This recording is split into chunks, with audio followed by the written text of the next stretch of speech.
Good afternoon. Phil Lindemann with your Krystal 93 News for Mountain Comfort Furnishings and Design. Traffic at the tunnels tumbled by nearly 10,000 vehicles this past weekend to its lowest point since early February. Just over 129,000 cars traveled I-70 through Summit in 3 days. March this year was the busiest month of ski season and almost exactly as busy as last year, 547,000 cars in 12 days. The difference was just a few hundred. But this March had a fifth full weekend for 676,000 cars in 15 days. That's more than the entire population of Wyoming on the road. Nearly 2.5 feet separates the biggest and the leanest snow totals from last month. Beaver Creek got 74 inches, that's more than 6 feet. Keystone got 45 inches, just under 4 feet. Breckenridge saw 66 inches, that's enough to leapfrog Copper for the most here in Summit. Another 2.5 feet though, both Breck and Copper will break 300 inches total. Ski patrollers at Eldora are the latest in Colorado to unionize. 90% voted yes this past Friday. Tomorrow and this Friday, more than 60 Keystone ski patrollers are voting to unionize. They should have results by this weekend. A union attempt there in 2021 failed by just one vote.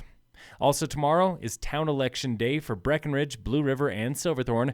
Ballots are due by 7 p.m. tomorrow. Dillon and Frisco canceled their elections for a lack of council candidates.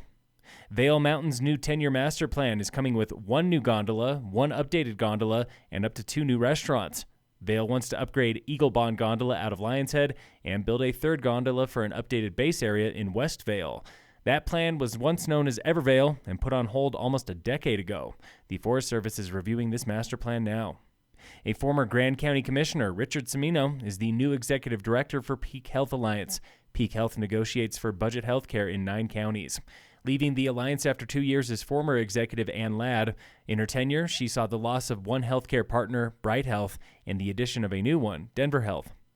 In sports, the Avalanche play the Blue Jackets today at 5. A-Basin is confirming its next big project. It's called A-Bay, the world's highest elevation water slide.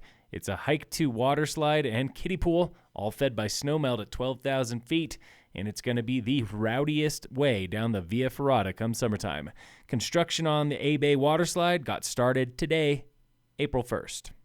And in local sports, Breck locals Nikki La Rochelle and Kelly Ahern won the women's Grand Traverse, skiing nearly 33 miles from Crested Butte to Aspen in 7 hours, 5 minutes, most of it at night, this past Saturday into Sunday.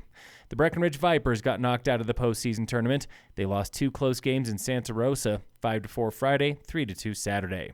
Elite performances from Summit High Track at the Niwot meet on Friday. Second place for Ella Hagan in the girls' 1,600-meter run. Second and fourth for Faith Fox in girls' 300 and 100-meter hurdles.